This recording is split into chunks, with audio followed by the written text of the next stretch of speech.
পানিহাটি বিধানসভা কেন্দ্রের সিপিআইএম প্রার্থী কলতান দাশগুপ্ত সমর্থনে পানিহাটি সিপিআইএম বিধানসভা কমিটির পক্ষ থেকে কেন্দ্রীয় মিছিল সংগঠিত হয়। ঘোলা পুরনো পোস্ট অফিস মোড় থেকে শুরু হয়ে আগরপাড়া বটতলা বাজার, চালপটি, ঘোষপাড়া রোড, 5 নম্বর রেলগেট পার করে আগরপাড়া মহাজাতি নগর হয়ে নীলগঞ্জ রোড হয়ে বিটি রোড, তেঁতুলতলা মোড়ে গিয়ে শেষ হয় এই মহামিছিল। প্রায় 5 কিলোমিটার পথ অতিক্রম করে মহামিছিল পানিহাটি বিধানসভা কেন্দ্রের সিপিআইএম প্রার্থী কলতান দাশগুপ্ত সমর্থনে মহামিছিলে উপস্থিত হন রবীন্দ্র দেব, প্রাক্তন বিধায়ক এবং সিপিআইএম কেন্দ্রীয় কমিটির প্রাক্তন সদস্য সুজন চক্রবর্তী, সিপিআইএম কেন্দ্রীয় কমিটির অন্যতম সদস্য এবং প্রাক্তন সাংসদ।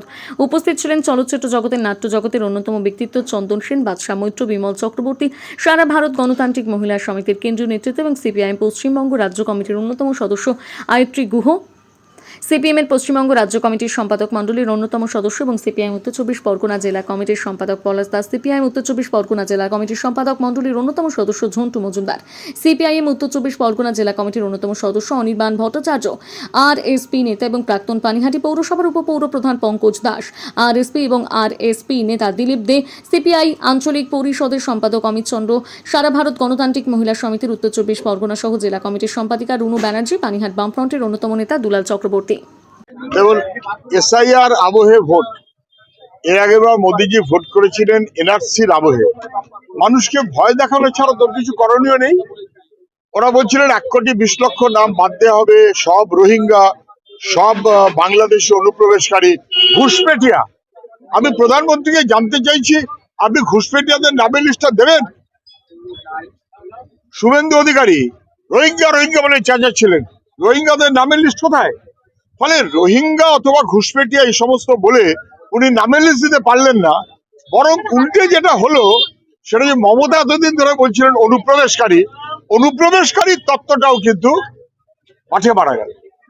প্রধানমন্ত্রী মমতা ব্যানার্জি, শুভেন্দু অধিকারী সবাই মিলিয়ে বাংলার মানুষকে বদনামি করে তছনছ করে দিচ্ছেন মানুষের ভোটের অধিকার। এই আবহে ভোট, কিন্তু মানুষ যোগ্য উত্তর দিয়ে দেবে। মমতা ব্যানার্জি প্রত্যেক মিটিং এই বলছেন যে আমাকে দেখে আগে উনি শেষ করে নি বলছিল। বলি যে একদিকে সংকল্পপত্র, আরেকদিকে আমরা হিন্দিতে কি হলো বুঝলাম না, আপনাদের ইশতেহার, বেসিক তফাৎটা কোথায়? তো সংকল্পপত্র মানেটা কি? ওনার সংকল্পপত্র যেটা, সেটা কার্যকরী করার জন্য নয়। ওনার সংকল্পপত্র এর আগে ছিল 15 লক্ষ টাকা বেফালতু, 2 কোটি বেকারের চাকরি বেফালতু। তারপরে গত বেশ কিছুদিন ধরে বলে যাচ্ছেন একবার আমায় ক্ষমতা আসতে দিন, চিটফান্ড 60 দিনের মধ্যে সমাধান করে দেবো। এখন দেখা গেল ওনার সংকল্পপত্র বলতে যা বোঝায় সেটা আসলে মানুষকে প্রতারণা করার সামিল। ম্যানিফেস্টো, ইস্তেহার, এটা হচ্ছে কি আমরা করব তার একটা প্রকল্প, তার একটা পরিকল্পনা, তার একটা নির্দিষ্ট প্রস্তাব। এ বহুবার হয়েছে এবং সবাই জানেন বামফ্রন্ট যে ইস্তেহার প্রকাশ করে সেই ইস্তেহার অনুযায়ী কাজ করে।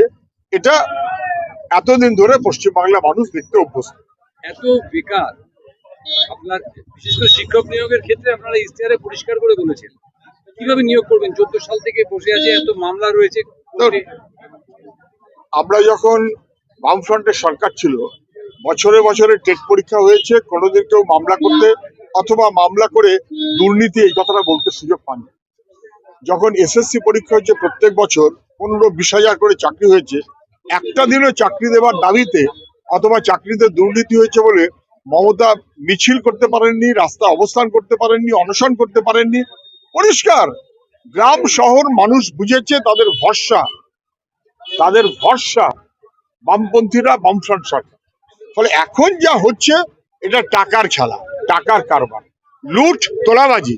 তার মতন করেই পশ্চিমবাংলায় প্রত্যেকটি ক্ষেত্রকে ব্যবহার করা হয়েছে, ইনক্লুডিং চাকরির ক্ষেত্র। আমরা অতীতে যেমন বছরে বছরে এসএসসি, টেট সহ যে কোনো রকমের নিয়োগ পরীক্ষা, তাদের কারুর কোনো প্রশ্ন করার মতন সুযোগ থাকবে না, এতটাই স্বচ্ছ হবে, এটা আমরা চ্যালেঞ্জ করছি। কিন্তু যারা বসে আছেন তাদের কি করবে? রাস্তায় যারা বসে আছে, যে 14 সাল 16 সাল, দেখুন সেগুলো তো কোর্টে আছে। কোর্টে যেগুলো আছে, রাস্তায় যা বসে আছে, সেটা কোর্টে যে বিবেচনা হবে সে অনুযায়ী আমরা চলবো।